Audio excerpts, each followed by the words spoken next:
conférence que la BRVM, monsieur le directeur général, a bien voulu animer pour le compte des étudiants, pas seulement de l'IAM, mais de plusieurs écoles de commerce et universités publiques.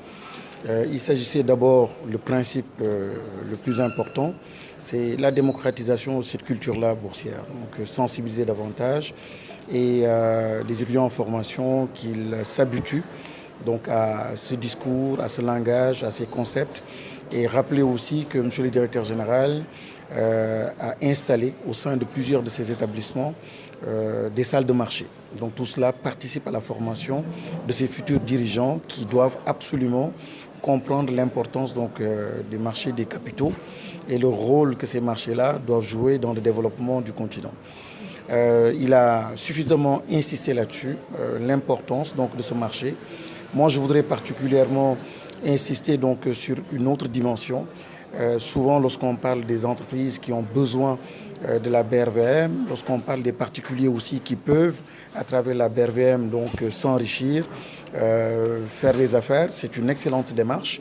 Mais je pense aussi que la puissance publique, l'État, doit de plus en plus donner du crédit et mettre en avant la BRVM dans la recherche de financement de son développement, de ses projets. On se rend compte que généralement, nos puissances publiques, nos États, vont en dehors de nos États, en dehors même de la communauté africaine, ouest-africaine, pour aller chercher la dette. Et très souvent, c'est une mauvaise dette qui coûte excessivement cher.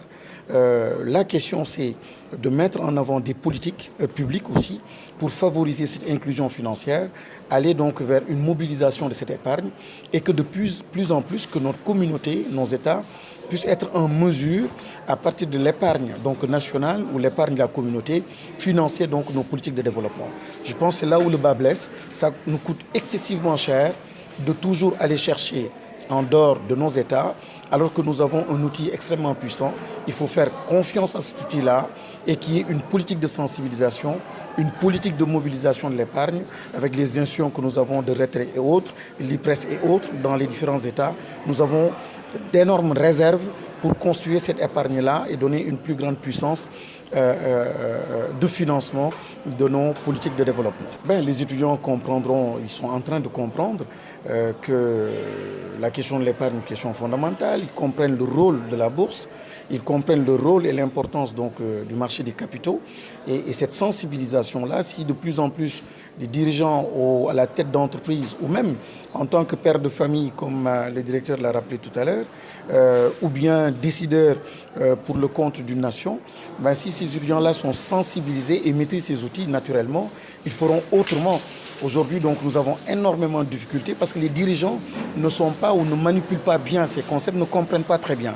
Donc il s'agit aujourd'hui de former une masse critique d'Africains, de jeunes Africains ou simplement de cadres pour qu'ils comprennent l'importance des marchés et les enjeux pour qu'à terme, ils puissent être les bons décideurs pour mieux porter les questions de développement, les questions de financement du développement en Afrique.